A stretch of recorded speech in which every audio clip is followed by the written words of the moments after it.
সকালবেলা গ্রাম থেকে দেশীয় মোরগ কিনে আসলাম, 3টে দেশি মোরগ কিনে আসলাম।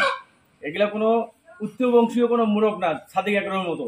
আমাদের দেশীয়, আমাদের গ্রামের একদম খাঁটি দেশি মোরগ দেখতে পাচ্ছেন। দেশি মোরগ একদম সুস্থ সবল দেশি মোরগ।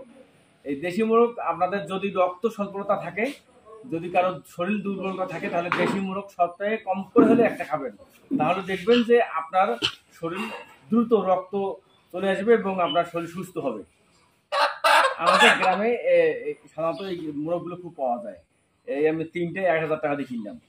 এই 3টে মোরগ আমি 1000 টাকা দিয়ে কিনলাম। আর দেখতে পাচ্ছেন তো সেই তছাড়া। তো আপনারা যদি মোরগ কিনতে চান আমাদের এলাকায় আসতে পারেন।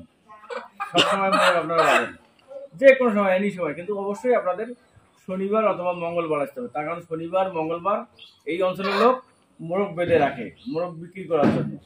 এই জন্য আমি সকালে গিয়ে নিয়ে আসলাম। কারণ আমরা সাধারণত ব্রয়লার মুরগি আমরা খাই না, আমরা ব্রয়লার মুরগি খাই না, আমরা দেশীয় মুরগিটাই খাই। আর দেশীয় মুরগিটাতে কোনো অসুস্থতা থাকে না, এটা একদম প্রাকৃতিকভাবে এটা বড় করা, এটাতে কোনো কি বলে ফিট বা কোনো ওষুধ দিয়ে এটা বড় করা হয় না। এটা সাধারণত গ্রামের মহিলারা এটা পোষে। বাড়িতে যে ভাতটা বেশি হয় সেগুলো খায়, এবং বাইরে যে তারা এই মুরগিগুলো এমনিতে বাইরে ছেড়ে দেওয়া থাকে, এটা প্রাকৃতিকভাবে বড় হয়। এটা কখনো ওষুধ দেওয়া হয় না, কখনো খাবার আলাদাভাবে কোনো খাবার দেওয়া হয় না, এটা সাধারণভাবেই বড় হয়ে ওঠে।